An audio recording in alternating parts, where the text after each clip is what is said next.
Hello students. सो आज का topic है हमारा वेजिटेटिव प्रोपोगेशन। तो वेजिटेटिव प्रोपोगेशन स्टार्ट करने से पहले मैं सिर्फ एक बेसिक आइडिया दे रहा हूं कि vegetative propagation is a type of asexual reproduction. Why? Because it involves a single parent. Now what is the definition of vegetative propagation? It's simple that the formation of new plant from any vegetative part or a propagule. अब vegetative part से अपन क्या समझते हैं? जैसे just for example आपने अपने बचपन में देखा होगा गुलाब को कट करके हम वापस अगर सॉइल में लगा देते थे तो एक नया रोज का प्लांट जो है वो ग्रो कर लेता था।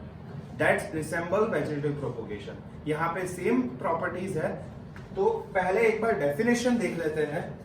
Formation of new plant from any vegetative unit और प्रोपोग्यूल्स। अब यहां पे यूनिट्स और प्रोपोग्यूल्स को डिस्कस करने से पहले जस्ट एक बार देख लें वेजिटेटिव यूनिट्स में कौन कौन सी यूनिट्स आ सकती है। वेजिटेटिव यूनिट्स ओरिजिनली रिसेंबल करता है रूट्स को, या इट कैन बी स्टेम और अ लीफ। इससे पहले तुमको ये देखना पड़ेगा वेजिटेटिव पार्ट्स में कौन कौन सी चीजें आती है एक प्लांट की। बेसिकली मैं आपसे पूछूंगा प्लांट के कौन कौन से पार्ट होते हैं। सबसे पहले हम देख लेते हैं कौन कौन से होते हैं। Stem, root, leaves and the last one is flower. ये चार पार्ट जो है वो ओरिजिनली ये पूरा कंसिस्ट करते हुए एक प्लांट बनाते हैं। अब यहां पे एक सीधा सा पॉइंट है, स्टेम, रूट एंड लीव्स, या तो मैं इसको ब्रांचेस भी बोल सकता हूं, और ब्रांचेस, लीव्स और ब्रांचेस ये कंस्टिट्यूट करते हैं। These three are vegetative part and when we talk about flower it's a sexual part. तो ये डिफरेंस है, इसलिए ये पार्ट्स मिलके एक नया प्लांट ग्रो करते हैं। That is vegetative propagation. Do you get that? Okay, roots. Now when we talk about roots there are two types of root. One is tap root and the another one is fibrous root.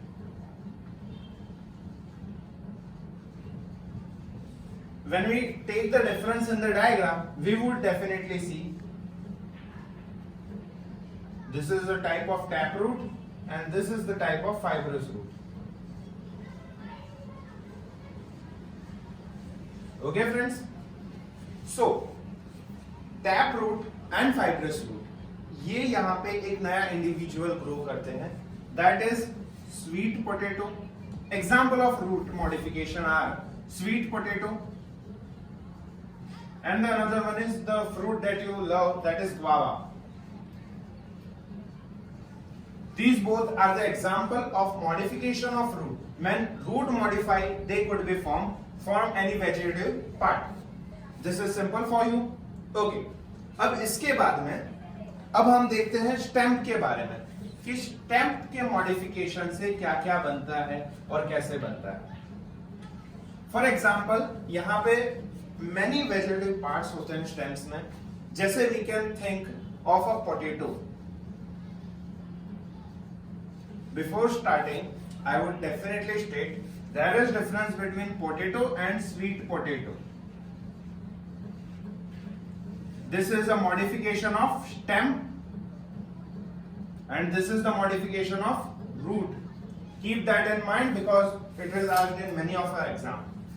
Okay, so now when we are talking about potato, it's in tuber, correct? तो stem का modification अगर tuber के through हो तो यहाँ पे potato जो है वो एक उसका एग्जाम्पल है। फॉर एग्जाम्पल अपन देख लेते हैं पोटैटो के ऊपर you have seen many time birds, छोटे छोटे ब्लैक कलर के स्पॉट्स दिखते हैं। That are the birds which are present on potato. Now these are birds which we can take and grow a new plant of potato. That is a part known as tuber. After that we have an example of onion,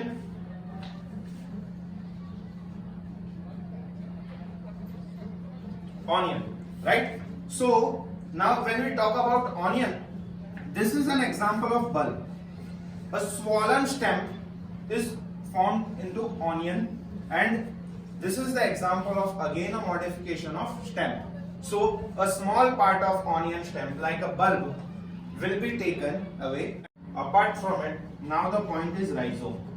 अब originally आप देखते हैं कि rhizome क्या होता है. Rhizome भी originally एक पार्ट ऑफ स्टेम है. वहां पे क्या होता है, फूड जो है वो बहुत सारा स्टोर हो जाता है. जैसे जस्ट फॉर एग्जांपल मैं आपको बताऊं कि वहां पे वो लोग ऐसा सोचते हैं, यानी वो प्लांट ऐसा सोचता है कि फूड की शायद स्कैरसिटी होगी या फूड आगे जाके नहीं मिलेगा. इसकी वजह से वो उसके स्टेम वाले पार्ट में सारा फूड जो है वो स्टोर कर लेता है. तो इसकी वजह से ये राइजोम में आता है. अब इसका एग्जांपल आपको पता होगा, जिंजर. जिंजर ओरिजिनली एक एग्जांपल है राइजोम का. यहां पे क्या होता है कि सारा जो फूड जो है वो वहां स्टेम पे जाके स्टोर हो जाता है और उसकी वजह से उसकी स्टेम जो है वो एक फूड स्टोरिंग मटेरियल बन जाती है जो फूड स्टोर करती है. Now you have understood that it is also a modification of stem. अब इसके बाद में तीसरा पार्ट, अगर फॉर एग्जाम्पल, अब इसके बाद में ओरिजिनली जो पॉइंट है वो है बड्स. अब बड्स को स्टार्ट करने से पहले हमने देख लिया, we have talked about roots modification, we have talked about stem modification. Now we will talk about leaf modification. Leaf में ओरिजिनली बोगेनविलियाज लीव्स जो होती है वो ओरिजिनली बड्स से प्रोड्यूस करती है. That is the vegetative part of the leaf, the buds. Okay, so what is the example in that?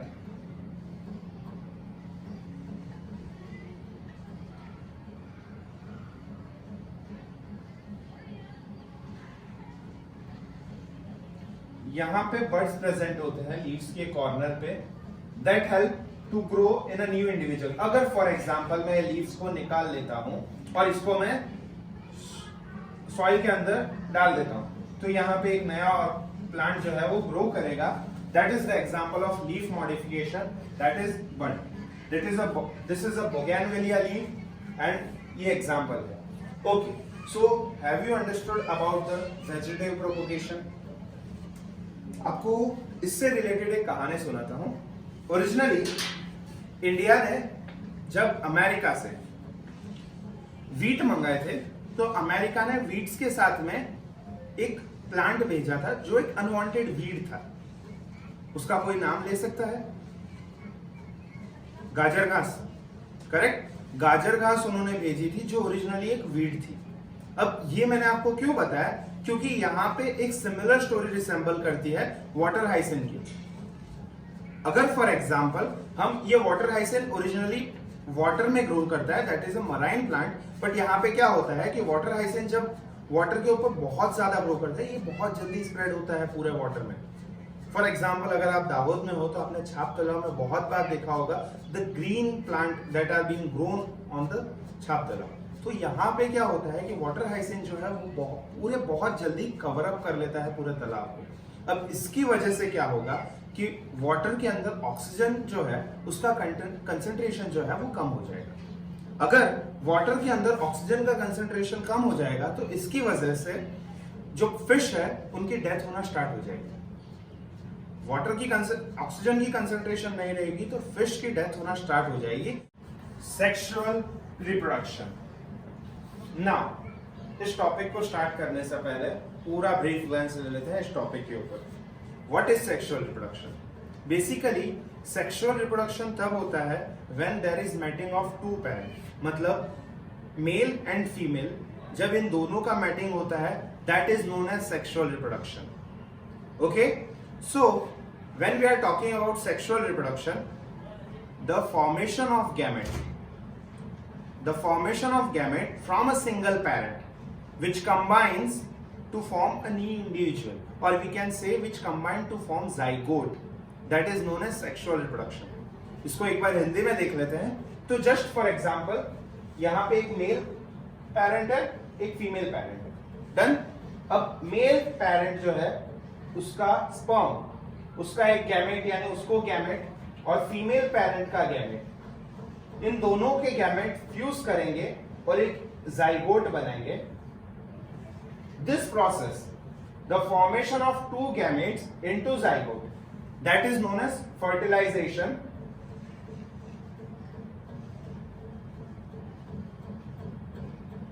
ठीक है, अब यहां पे सेक्सुअल रिप्रोडक्शन ये होता है पूरा, मतलब when there are two parent involved and they grow into a single individual, that is known as sexual reproduction.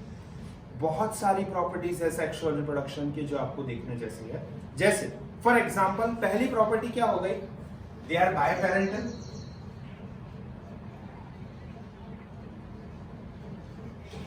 ठीक है, नाउ अब जो इनका ऑफस्प्रिंग होगा वो इनसे आइडेंटिकल नहीं होगा, डेफिनेटली मेल का अलग कैरेक्टर होगा, फीमेल का अलग कैरेक्टर होगा, तो इसकी वजह से जो न्यू इंडिविजुअल फॉर्म करेगा that would be different from the parent.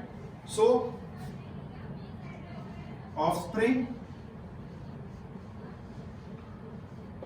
Is different.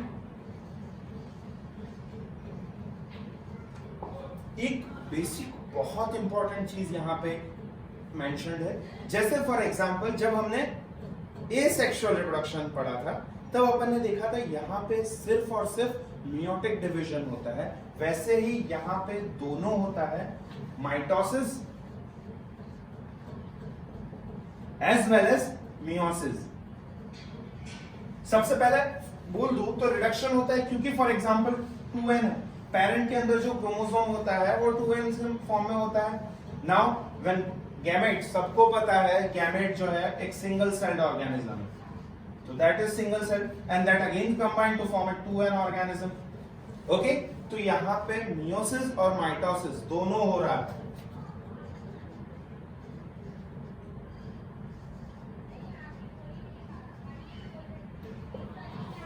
Okay, अब चौथा पॉइंट, ये स्टेप्स, ये सारी चीजें होने में बहुत ज्यादा टाइम लगेगा. ऑब्वियसली एक दिन की बात नहीं होगी. फॉर एग्जांपल हम एसेक्सुअल रिप्रोडक्शन की बात करें तो वहां पे चीजें बहुत जल्दी होती है क्योंकि सिंगल पेरेंट इन्वॉल्व है, बट यहाँ पे डबल पेरेंट इन्वॉल्व है, इसकी वजह से इट टेक्स टाइम. और सबसे बड़ा पॉइंट है सेक्सुअल रिप्रोडक्शन का, इसकी वजह से ही इवोल्यूशन आता है. न्यू जनरेशन जो फॉर्म होती है वो सेक्सुअल रिप्रोडक्शन की वजह से फॉर्म होती है. That all is in sexual reproduction. अब सेक्सुअल रिप्रोडक्शन अगर फॉर एग्जांपल हमको पता चल गया है तो सेक्सुअल रिप्रोडक्शन में कौन कौन से स्टेजेस होते हैं. There are 3 stages that are in sexual reproduction. Pre fertilisation,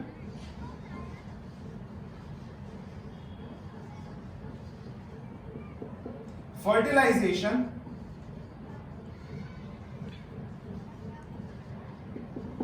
and post fertilization.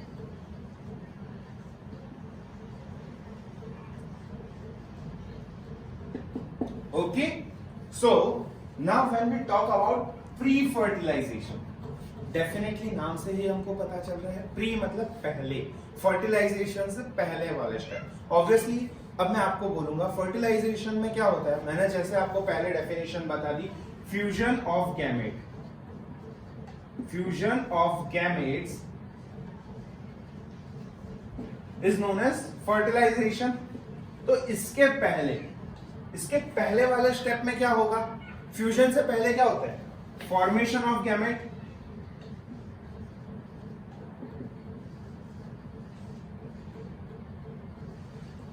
सबसे पहले गैमेट्स बनते हैं, मेल पेरेंट में गैमेट्स बनेंगे, फीमेल पेरेंट में गैमेट्स बनेंगे, and when the time reproduction occurs, जब रिप्रोडक्शन होता है तब इन दोनों गैमेट्स का फ्यूजन होगा.